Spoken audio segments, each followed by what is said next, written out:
Hi everyone, I'm happy to do this live again today. The goal of my short lives is to make you think, first of all, why I got this condition, and then to learn to constantly monitor your body and messages the body sends to you about different conditions. So this is 50% of the healing process. Once we realize what happened, when happened, how do I feel exactly, then we know what to do next.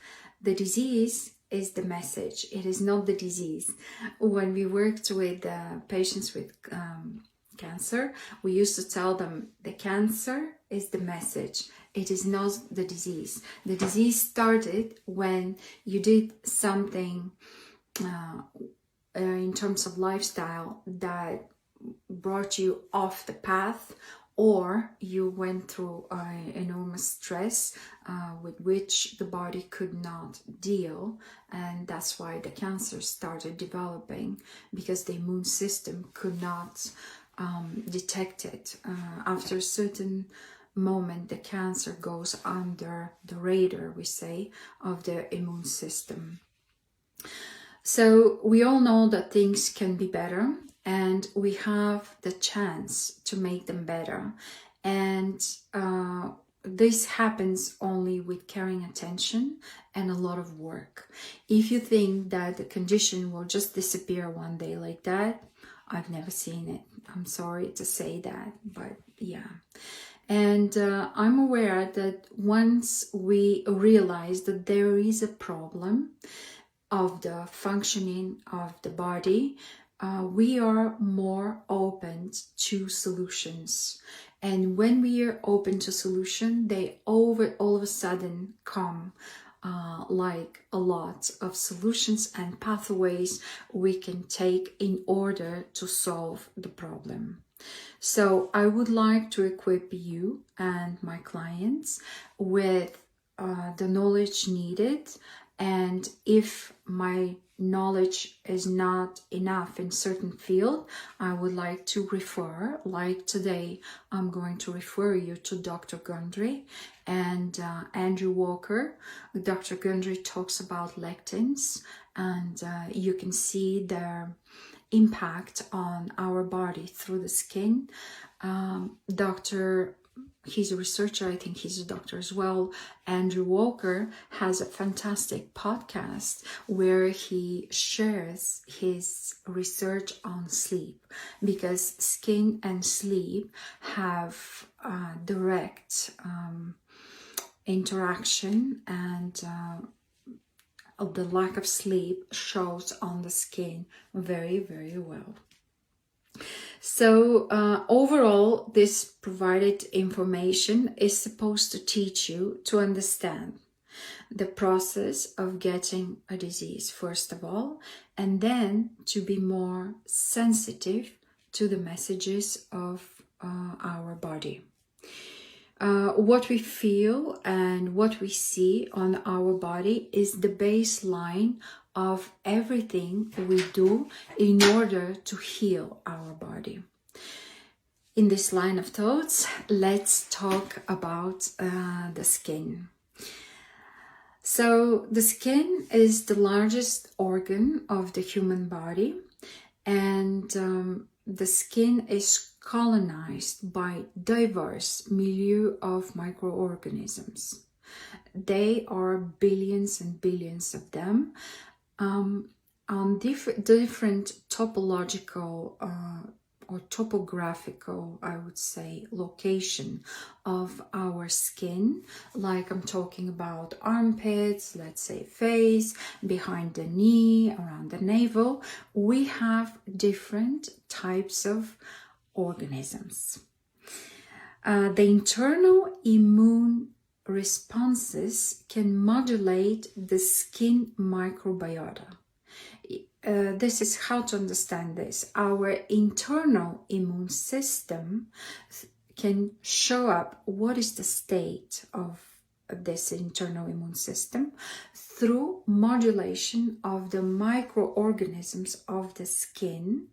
And then when it modulates those microorganisms, it shows it through spots, eczemas, psoriasis, and etc. So those microorganisms are not there to protect our skin. Of course, there is an impact of the environment as well, but it's not only one way from the environment towards the body. It's from internally from the body towards the skin as well. So the bacteria on the skin is very highly diversible and variable. We are talking nowadays about the gut-skin or skin-gut axis. Before, we were talking a lot about hormonal axis. What happens when one hormone is low, the other one goes up. When this same hormone is high, the other one goes down, and etc.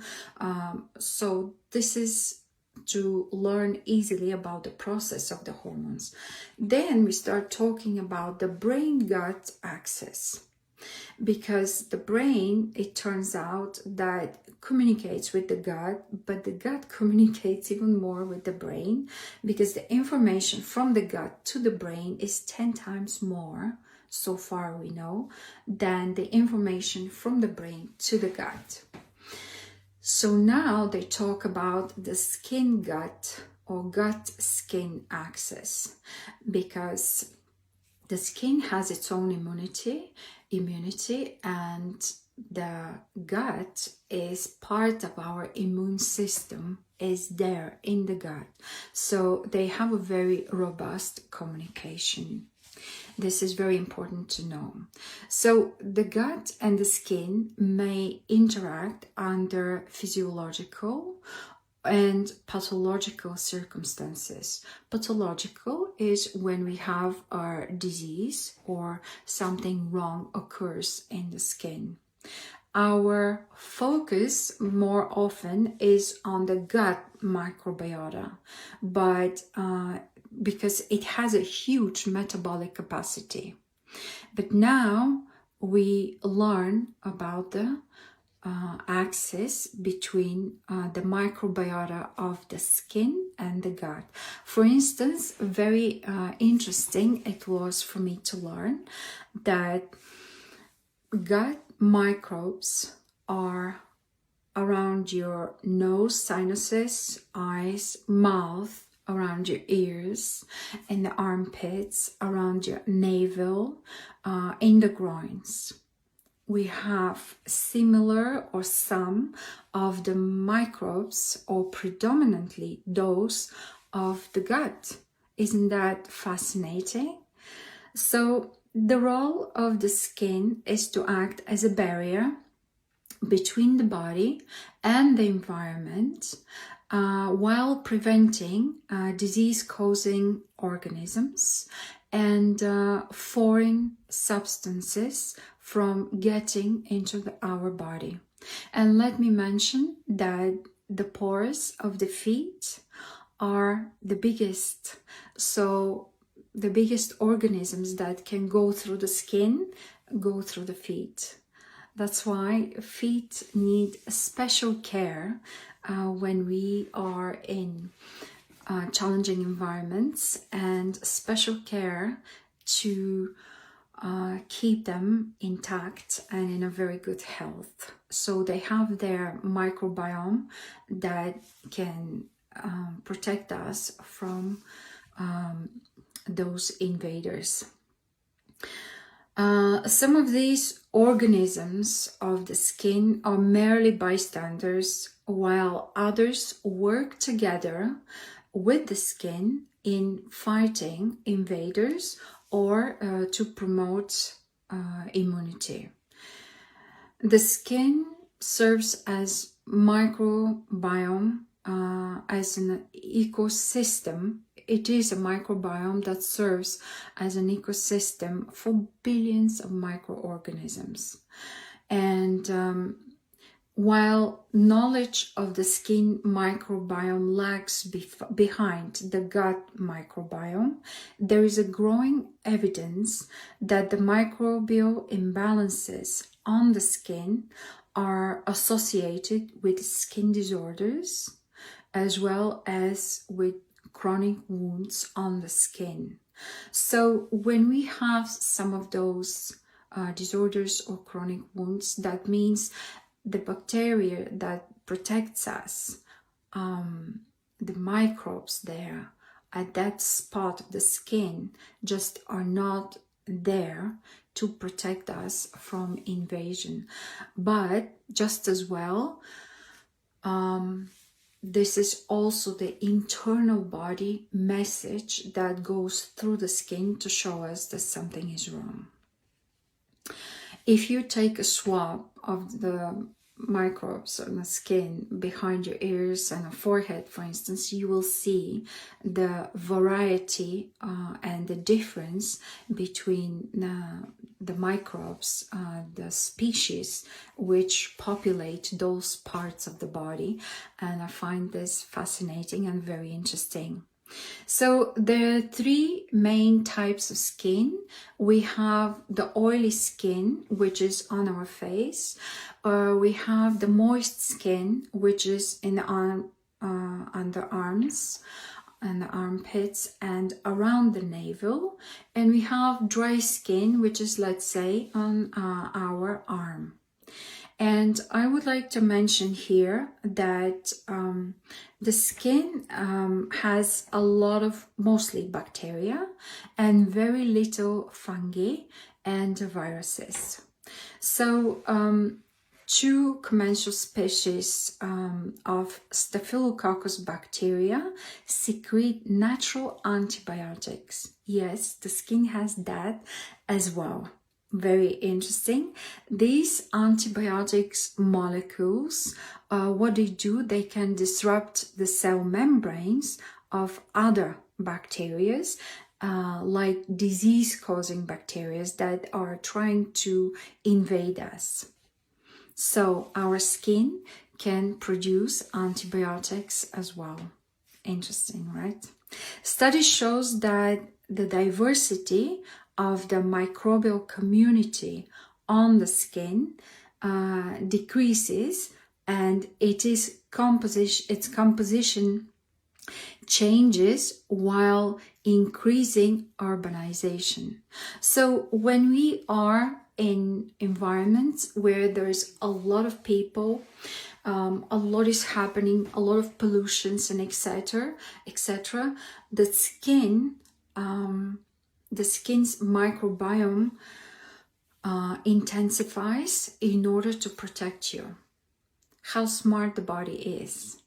When you live in a rural area where you meet less people, you have more space, there are no cars around, there are no different fabrics and production and things like that, then the skin lowers its guard. But then people like that, when they go to the urbanized areas, they're more prone to invading because the skin has to work harder to attract all that microbiota to protect us. And I find this very, very interesting. So the body shows different messages through the skin, while through eczema, psoriasis, through different spots, through the glow of the skin, the color of the skin, the whole appearance. Sometimes we say, oh, you have such a healthy skin. What do we mean by that? Hydrated, glowing, very freshly looking skin. This is the healthy skin. That means that internally the body is pretty healthy. There was a case, again, I'm back to the cancer patients, when the body releases a lot of cortisol and then the skin glows. but this is different. That is not a healthy skin. It just looks very radiant and very glowing, because the body internally is fighting with this cancer. So I just wanted to make this parallel. Back to the eczema. Very often people treat the eczema just externally, but eczema is a psychological problem internally, and it's related to stress. And the same thing is with the psoriasis. And even when I read about the psoriasis, I want to tell you that it's a lot to do with our emotional state and a lot about feeling of shame and guilt. Something to remember. The skin can be serviced, so to speak, with different foments, with baths. I love the herbal baths.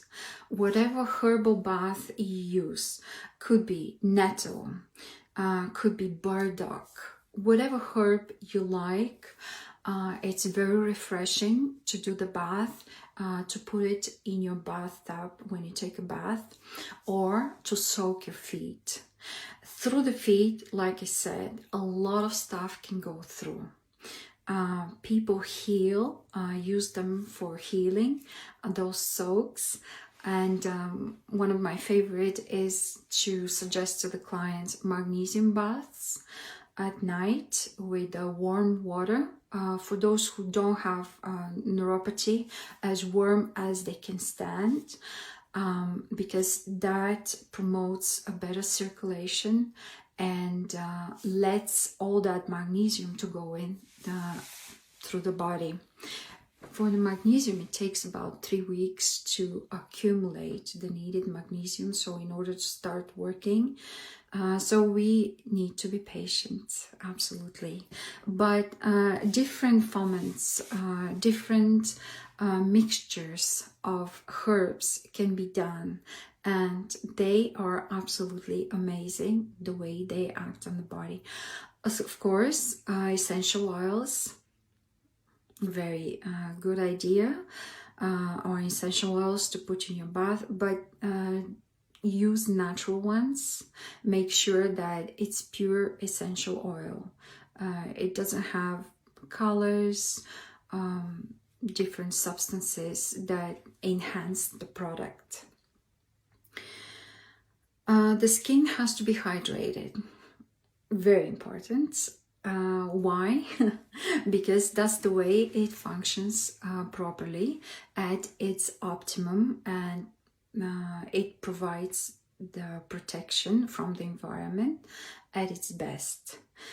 And I am not talking here just to look good. I know mostly people are trying to get cosmetics or pills, medications I meant, to apply to the skin to look better or to get rid of this and that. But the internal work with nutrition, hydration, sleep, with emotional balance and stress control, then your skin will look radiant and clean. And let me tell you, I've seen it. I had a client at 86 years old. She had no spot, almost nothing of the skin I could see. I've never seen her naked. I've seen the arms, I've seen the legs when she would exercise with me. At 86, not a single spot on the skin, which means to me that the liver, the kidney function just perfectly. And yes, she was only on one pill, Centroid, because she grew up in Eastern Europe, and when the Chernobyl occurred, that big problem for all of us, I was a witness there too. A lot of people started taking Centroid, so her doctor suggested she takes it for life, and she was taking that until Until now, she's still taking it, actually.